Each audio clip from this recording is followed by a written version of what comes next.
speaker here. It's a unique arrangement, which I think is incredible. And what does everyone talk about? Everyone talks about the fact how difficult it is for us to feel anything.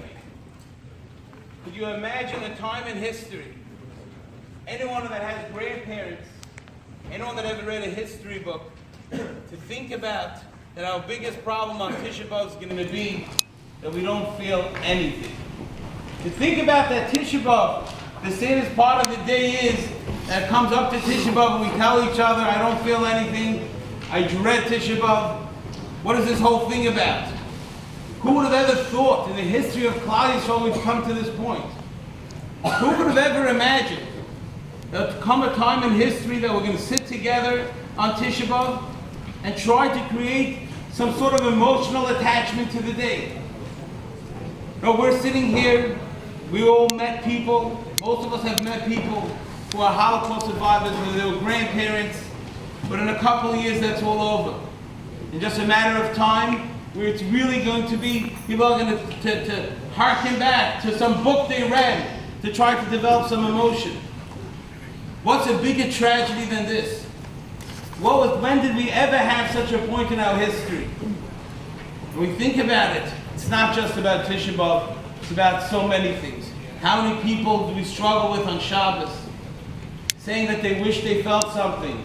How many people, when it comes to learning about Gemara or anything like that, they have that same feeling of emptiness, that tremendous hole, that void where there's nothing there, or nothing that it should be. And you go back to the story, which the Gemara, we always go back to the books and the story of Kamsa by Kamsa, and this is the reason it all went downhill. My boy said the story of Kamsa by Kamsa, honestly, is one of the most difficult things to understand. I mean, literally, it's a person that made a big party, and he didn't want somebody there. He threw the person out. The Rabbanim were quiet, and he went to the king, and this is why the Beis HaMikdash was destroyed.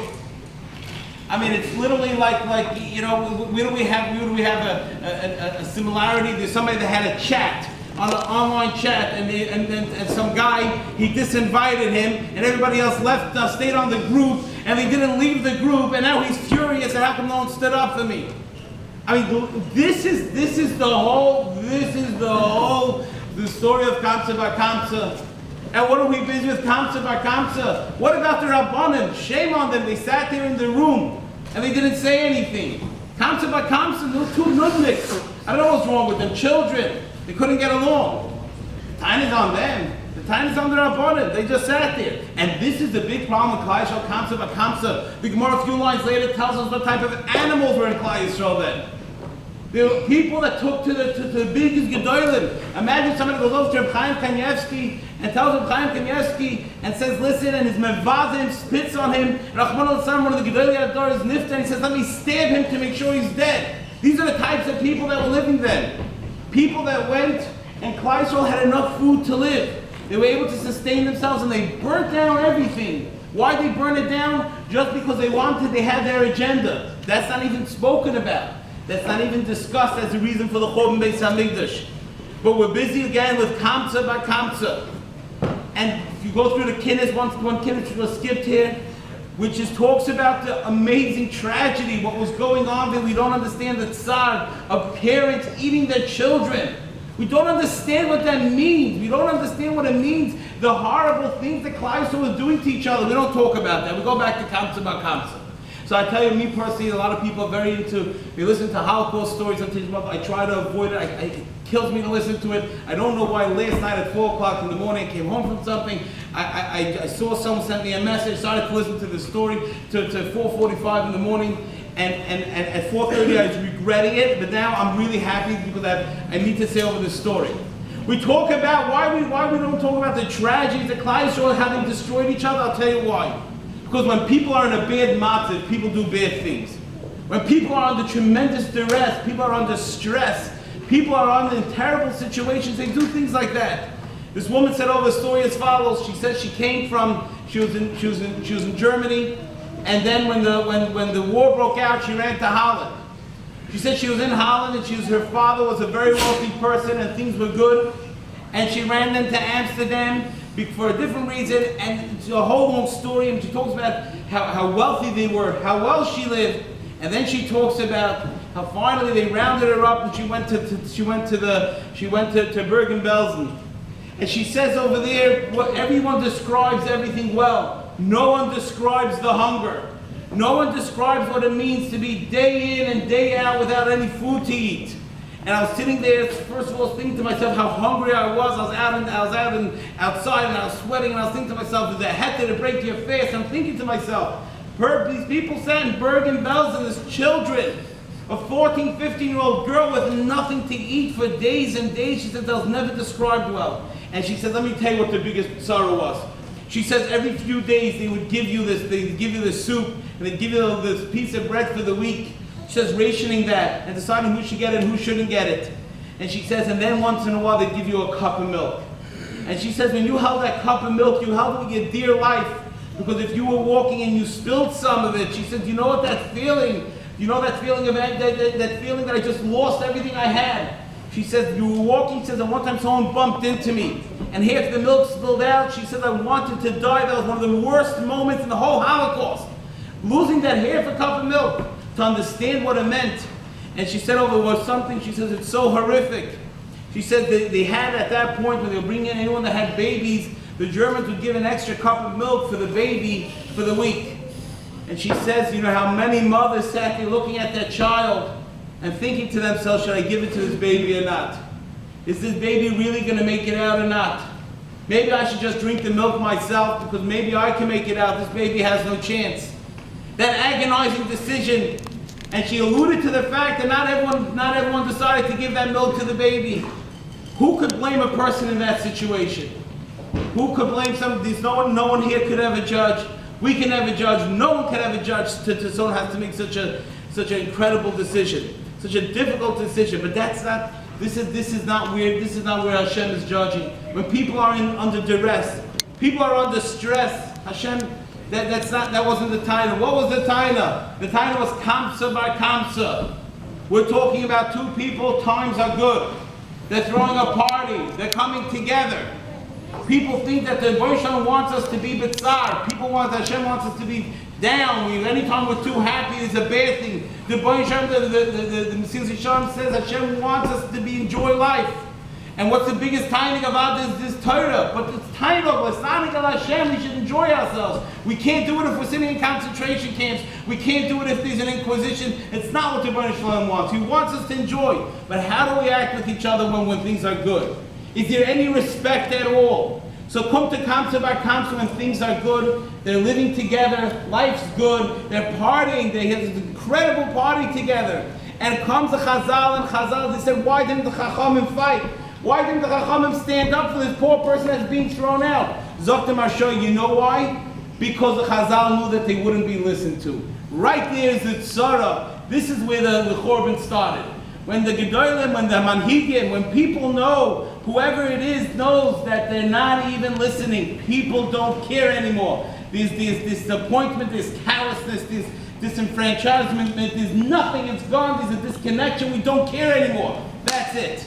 At that point we're ready for a Chorban. There's nothing else to do. Where's the connection? So what did he do? He went and bought an animal. Up to Moshe, what did they do? The Machlokes in the Gemara, if they made a makah, if they made a mum on the eye or the lip. He said, what does it mean, the eye or the lip? What's it started? Zaktim Arsha. We consider it a mum, but they don't. He said, what is that? Lashon Hara. A mum on the lip is Lashon Hara. If they look at it, okay, we speak like that. But we know that it is. He was coming into a mashal to tell the Yidden and Abaisai. We sit there beredding each other. We sit there cursing each other out. We talk so negatively about each other. That's the first mum. We know that it's a mum. We know that it's corrosive and it destroys Klal Yisrael. They don't. The other tzad, the Mount Yoma says no. It's B'duki Sheba'ayin. It was a makkah that was done on the eye. Because we understand when we look at somebody else and we can't forgive. When we look at somebody ba'ayin ra, that whatever the person can do will find a way to bury him, to way to look at him negatively and not see the positivity in him. That's the mum that we know. That can bring the chorban, that can be that corrosiveness. And that's what brought about the chorban. The chorban was not about any crazy story about the Baryonim that burnt down the Beis HaIsris. The Churban was brought about to the sensitivity, the small things, the way we looked at each other, the way we spoke about each other, not appreciating what a Yid is. You know what's not appreciating that a Yid is a person, no matter who the person is, no matter what he looks like, no matter how different we are, the person's a Yid and I love this person, instead of just looking at how we're different and why we're not the same. I'll take over this Maisa, and then with this I'll stop. I'll tell you an unbelievable Maisa.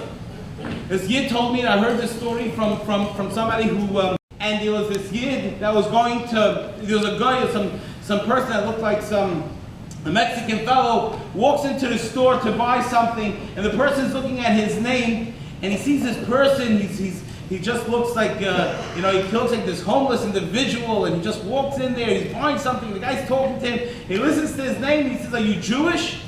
And this Mexican fellow tells him, "Jewish? Well, I don't know." He says, "Your name?" He says, "Your name, are you Jewish?" So he says he's not Jewish, but he remembers hearing that his great-great-grandmother was Jewish. He remembers hearing that. He says, "Why are you asking?" He says, "Because this name," he says, "I have family from that name. This is a Marano name. This is the name of a Yid. This is the name of a Yiddish family, of Marano family." He says, yeah, he remembers hearing that that's where he comes from. He says there's an old man sitting in the corner there, and this man starts crying bechiyas. He's crying his eyes out. So he walks over to the Yid and tells him, he says, "I understand that this person may be a Yid, but there's a lot of Yid in Offer.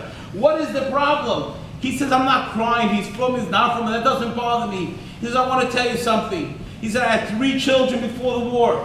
He said, "I had 3 children, beautiful children."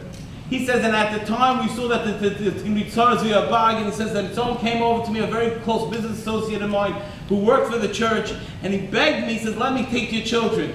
He said, "I looked at these children and I knew that they're going to be, if I give them over, they're going to be goyim, gemurim, they'll never ever know the Yidden." He said, "I thought maybe if I come up with a way we make it through the war, maybe I'll have Yiddish children." He says, "My wife, my children, everybody was killed out."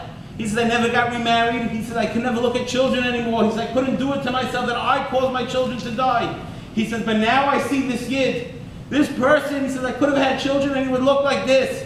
No shaykhs to Yiddishkeit, no shaykhs to anything. Almost looks like he has no Yiddish in the Shama." He says, "I made the right decision." And he started crying. He says, "The first time in my life I see it, that I made the right decision."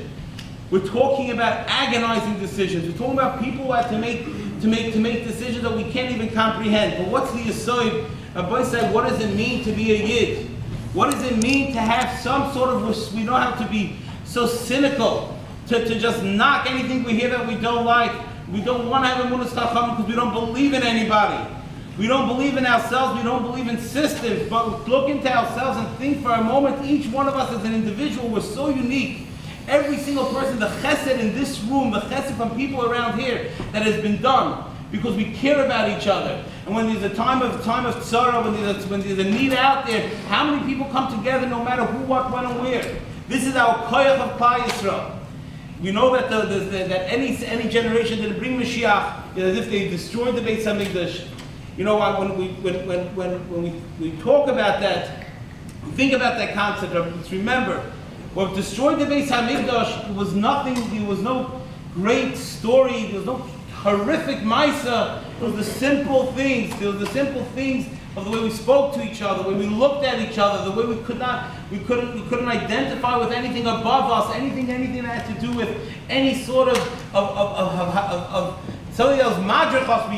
We hated it, we despised it, and the fact that there was no cheshivas for anything of getlichkeit, of kedusha, of Torah, or anything like that, as they were able to be mevatel each other. Let's hope that the tzion v'chesed, even the chesed that goes on, the tzedakah, the atov, the limud Torah, let's try to connect on some level, in some small way today, and Bez Hashem, next year Tisha will be a Yom Tov.